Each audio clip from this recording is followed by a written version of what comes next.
Just what does it take to be one of Ukraine's elite reconnaissance drone pilots? I had a chance to find out when I sat down with one of these pilots. He asked only to be referred to by his call sign of Square Root, and in addition to telling us just what it takes to be one of Ukraine's best reconnaissance drone pilots, he also told us how his commander gave him a pretty wild birthday present courtesy of an automatic grenade launcher. Before we get into this interview, I wanted to say that this was recorded in Ukraine, just about 20 kilometers from the front lines, in an undisclosed location. It was originally done with a translator, but I had it dubbed to improve the viewer's experience. Other than that, this is an unfiltered conversation with Square Root of the 54th Brigade. And if you want to help out him and his brigade get more drones and other valuable life-saving gear, we're raising money for them through Ukraine Aid Ops. The link is in the description. You should absolutely check them out. There's a ton of great bonuses for people that donate. And without further ado, here is my conversation with Square Root of the 54th Brigade. So, are we good? Cool. All right. I mean, maybe you could give us your name and your unit and a bit about your role in the unit. My call sign is Square Root. My name is S54th Separate Kanzon Brigade, named after Ivan Mazepa. I'm an ordinary soldier dealing with documents and a pilot of Mavic and Autel. Just so you know, if we ask about any details or operations that you can't disclose, just let me know and we can move on from the topic. You can say something. If you don't like it, you can always change it, remove it, no problem. Can you give us a sense of what your job is as a Mavic and Autel pilot? Now, if you start the story from the year 2020, when I entered the contract, they gave me an ordinary Mavic 2. I started flying it from then. From the year 2020, I'm under contract. They gave a drone. Mavic 2, which was simply, even purely for reconnaissance, I tried. I was already learning then, gaining skills.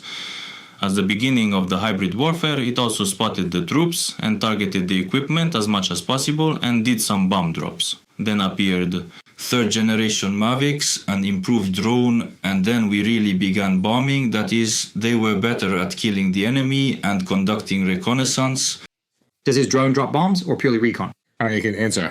The drone drops food, but it also destroys troops. What kinds of items can you drop?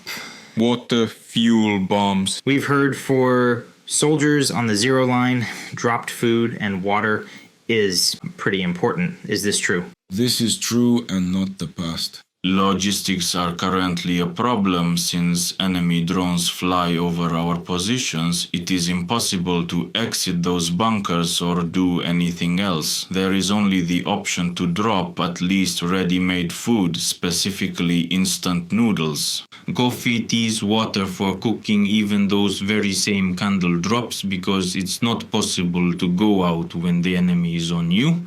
Or you go out and you will be wounded. In the best case, if you go out and run, you will be killed. Do you have any interesting or crazy stories from resupply or bombing missions? This is very interesting. I like it. I was just going on a regular workday. The commander calls me one day and said, he says, we need to go out for combat work today. One man there got sick. They had to evacuate him. We need to do some work, recon missions. But doesn't it fall on my birthday? The commander doesn't know about this. Well, I'm happy. It's my birthday. I think I'll celebrate with friends if there's any free opportunity. Heading to the front, I link up with the commander, so I say, we'll get to work. We sit planet out, damn it, it's my birthday again today. He says, why didn't you say anything? Well, you didn't ask me, there's something, then there's nothing. Well, never mind. We sat down, we're working, flying. Here we look for the enemy, catch them, then recall the drones, then drop. And here it turns out the enemy moves to a place where he can't be targeted. My commander says, we're bringing in the anti-tank grenade launcher. It's a gift for you on your birthday. And so we send those two Russians flying, and they scatter so epically. One's arms go in one direction, the rest of him in the other direction. There's a huge pit is all that's left. I say, that's a birthday gift for me. Did you see all this through the Mavic? Did you watch from the Mavic? Yes. Definitely. What is the most important skill for being a bomber pilot? You have to think it's worthwhile.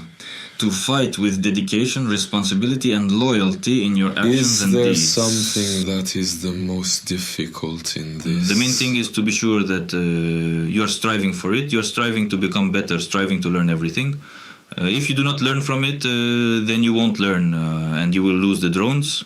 Accordingly, you are sure about this, that you know it will fly where it needs to. The same with FPV, which is what I am involved in here.